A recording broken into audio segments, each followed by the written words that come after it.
Soya bean முருங்கைக்காயை வச்சு நம்ம ஒரு டிஃப்ரெண்ட்டான ஹெல்த்தி கிரேவி தான் செஞ்சு காட்ட போகிறோம். எப்படி செய்யுதுன்னு பார்க்கலாம்.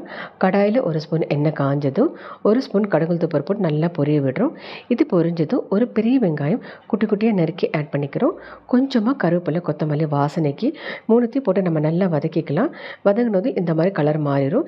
இந்த ஸ்டேஜில் ஒரு பெரிய தக்காளி நான் வந்து பியூரே பண்ணி எடுத்துக்கிட்டு அதையும் அந்த பேஸ்ட்டையும் இதில் ஆட் பண்ணிக்கிறோம். கொஞ்சமாக மஞ்சத்தூள் கலருக்கு போட்டு நம்ம நல்லா வதக்கிக்கிறோம். ஒரு 10லேருந்து 12 சோயா வந்து நான் வந்து ஊற வச்சு எடுத்துருக்கிறேன். அதை பிழிஞ்சு இதில் போட்டு நம்ம நல்லா மிக்ஸ் பண்ணி விடலாம். இந்த ரெசிபிக்கு தேவையான உப்பை ஆட் பண்ணிக்கிறோம். இப்போ வந்து நான் ஒரு பெரிய முருங்கைக்காய் 3 எடுத்துருக்கிறேன். அதை கட் பண்ணி இதில் நல்லா மிக்ஸ் பண்ணிக்கலாம். மூடி போட்டு ஒரு 2 நிமிஷம் நம்ம அப்படியே விட்டுடலாம். கொஞ்சம் சுண்டிருச்சு.